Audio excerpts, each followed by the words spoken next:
То, что ATACMS сегодня ночью по Брянской области использовался неоднократно, это, конечно, сигнал о том, что они хотят эскалацию. И без американцев использовать эти ракеты высокотехнологичные, Путин об этом многократно говорил, невозможно. И он предупреждал о том, как будет меняться наша позиция, если вот эта вот дальнобойность, о которой они сейчас рассуждают, до 300 километров будет одобрена. У нас сегодня основы ядерной доктрины официально опубликованы, там все подтверждено, уже теперь законодательно закреплено то, что президент месяц с небольшим озвучивал публично. И я надеюсь, что там будут эту доктрину читать. И не так, как они читают устав ООН, усматривая там только то, что им нужно, а доктрину во всей ее полноте и взаимосвязанности.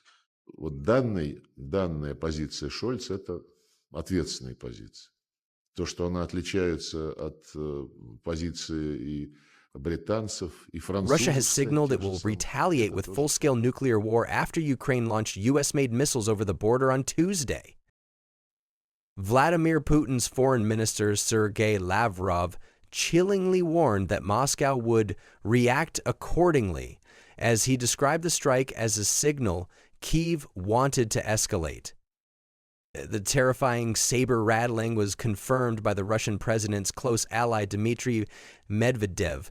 Posting on X, the deputy chair of Russia's Security Council said it meant World War III.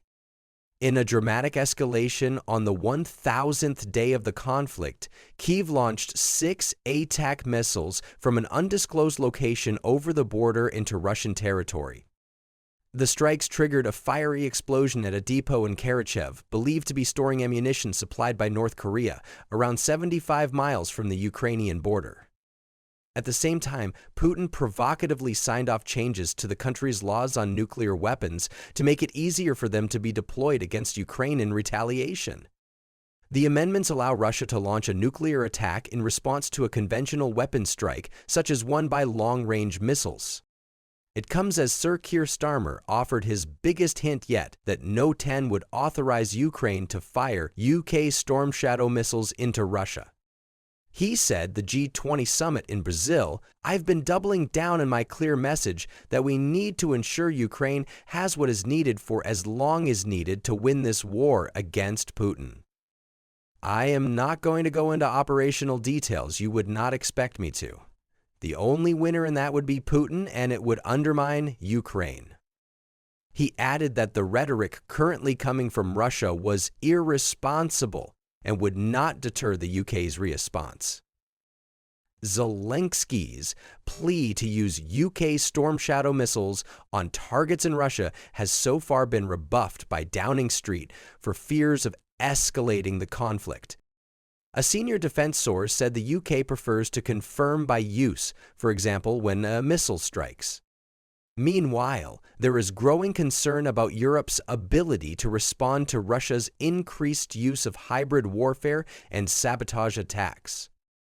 A former defense official has warned that it is totally unprepared for the Kremlin's escalating response, The Guardian has reported.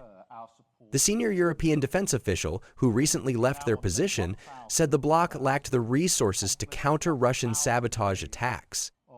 Such attacks are expected to increase in frequency after Biden approved the use of ATACMS earlier this week. Earlier this year, U.S. and German intelligence services reportedly uncovered a Russian plot to assassinate several defense industry executives across Europe. U.S. security sources have indicated that the decision to allow ATACMS strikes was a direct response to Russia recruiting thousands of North Korean troops. Around 1,000 soldiers, provided by Pyongyang, are expected to take part in a Russian bid to liberate the province of Kursk, parts of which have been seized by Ukrainian forces. Yesterday, Mr. Zelensky raised the prospect that the number of North Korean troops could even swell to 1,000. Neither the U.S. nor Ukraine has confirmed the use of the missiles, with Zelensky merely saying his country has long-range capabilities. But Russian news agencies explicitly referred to ATACMS in their state-supported reports. Following the attack, Moscow's emergency ministry announced it had begun mass-producing mobile bomb shelters that can protect against shockwaves and radiation from a nuclear blast. The new Cub-M shelters will offer protection for 54 people for up to 2 days against natural and man-made hazards, Moscow's emergency ministry has said. The mobile shelter is a multifunctional structure that provides protection for people from various threats, including natural disasters and man-made accidents, its research institute explained, calling it an important step towards improving the safety of citizens. They can easily be transported on a truck and connected to water supplies, and can also be deployed in Russia's vast northern permafrost, it added. In anticipation of Ukraine receiving permission to use ATACMS, Russia's Air Force is said to have redeployed many of its fighter jets and strategic bomber aircraft away from the air bases in range of the missiles to sites further east. But there are still more than 200 military facilities that could be battered by the U.S.-manufactured munitions from positions along the 800-mile-long front line. Among the first likely targets for Ukrainian strikes could be the Kuzminka military base, a critical staging area for Putin's forces between the Russian city of Rostov-on-Don and the Ukrainian border, which acts as a hub for vehicle storage, troop assembly, and operational planning. Russia's 381st Artillery Regiment is also located close to the Kuzminka base, along with several logistics centers. Meanwhile, in Kursk, Kyiv's troops could seek to target the headquarters of Russia's 448th Missile Brigade, or regional assembly points used to gather troops, preparing to push back the Ukrainian incursion in the region. Targeting these sites could cripple Russian logistics, command, and combat support, significantly reducing Moscow's offensive capabilities in occupied Ukrainian territory and harming efforts to retake territory in Kursk. However, the supply of ATACMS missiles to Ukraine is short, so U.S. officials and analysts have questioned whether allowing Ukraine to use the weapons systems is really worth it, given the potential consequences that could ensue. Jennifer Kavanaugh, director of military analysis at the Defense Priorities think tank, was critical of the Biden administration's decision to approve the use of ATACMS on targets in Russia. Expanding Ukraine's ability to launch offensive strikes with Western weapons inside Russia will not alter the trajectory of the war or help Kyiv gain an advantage against a better equipped and more resilient adversary. Any escalation could reverberate on Ukraine itself. With the Biden administration on its way out and the incoming Trump administration indicating an intention to end the war, Putin has little incentive to act with restraint in his retaliation toward Kyiv. But proponents of the policy say that even a few strikes deeper inside Russia would force its military to change deployments and expend more of its resources. George Barros, leader of the Russia team and GeoInt team at ISW that compiled the list of targets, sought to highlight the way in which ATACMS could impact Putin's troops and campaigned for the Biden administration to allow strikes beyond Kursk as a result.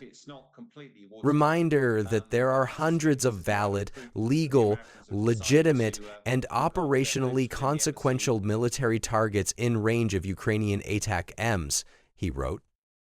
The Biden administration's shift to allow ATACMS use in Russia is a good thing. Matthew Saville, the director of military sciences at the Royal United Services Institute, said of Ukraine's ATACMS attacks, many of the best targets, helicopters and glide bomb-armed aircraft attacking Ukrainian cities and troops in the north or in Kursk, have largely moved to air bases outside the range of ATACMS. This still leaves plenty of opportunities to strike military headquarters and ammunition or supply locations supporting Russian and North Korean troops, but this would be a reduced impact from when the Ukrainians first requested these weapons. It remains to be seen whether Britain and France will follow America's lead by allowing Kyiv's troops to attack Russian targets with Storm Shadow and Scalp long-range missiles, though it is expected the restrictions will soon be relaxed.